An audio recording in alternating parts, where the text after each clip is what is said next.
گەڕەکی کوردستانە لە کەرکووک، شوێنی سەربازگەیەکی پێشووی ڕژێمە لە دوای پرۆسی ئازادی عێراقەوە وەکو یەکێک لە گەڕەکە تازەکان دروست کراوە.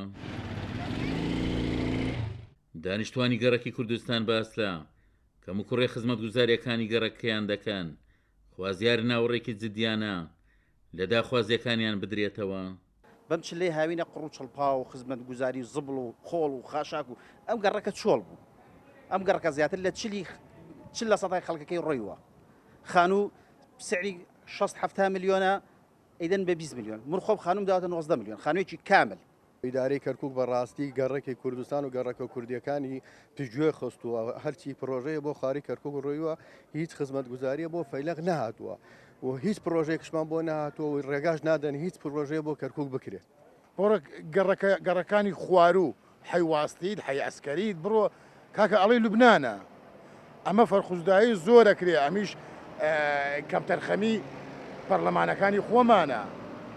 ئێستا بڕۆ تەمەشاکە سینا ئەمە گەڕەکی کوردستانە بە حیسابە گەڕەکی کوردستان دەبێ ئاوا بێ ئەو ڕۆژێ ئاوا بێ ئەو بەرەو ناتوانانی پێ هاتچۆکەی لەبەر سیاناوە پخواستن بەردستان هەر ناتوانانی بڕۆی بڕای بێ بلۆکیان داناوە پەڕینەوە منەوە سارێتنەوە تەکسێکە منە ئەگەماوەستینیشکە ناتوانانی مەژورە لەبەر سیانە نەمەتوانیەوە سامڕەوە بۆای گەرماکەەوە تۆزە وشی کردووە وەڕاستی وەزەمان زۆر خراپەوە کوفەیلە فەرمو سێریکە سیارەش ناتوانێت بڕۆ ئاستەنگی دروستەکە بۆ سایاقەکان بۆ ماڵەکان بۆ هەموو مناڵ بۆ نەخۆشی بۆ هەموو شتێک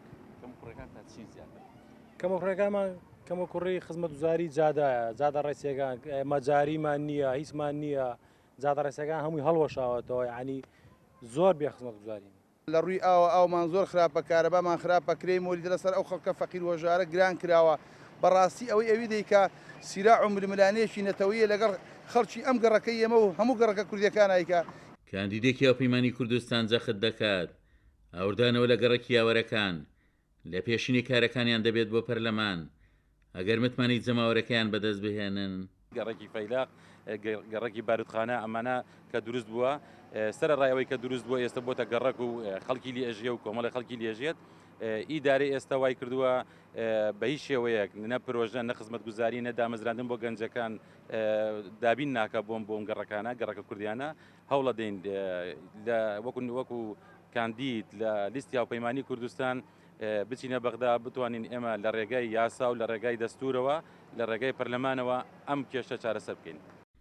دانیشتوانی گەڕێکی کوردستان هاوشێوی گەڕەکانی پەنجەعەلی و بارودخانە نیگەران لە کەمی خزمەتگوزاری وەگەوان دەڵێن پارێزگارە بەو کارتەکەی کەرکووک ڕێگر بووە لە گەیانی خزمەتگوزاری بە گەڕەکە کوردنشینەکانی کەرکووک.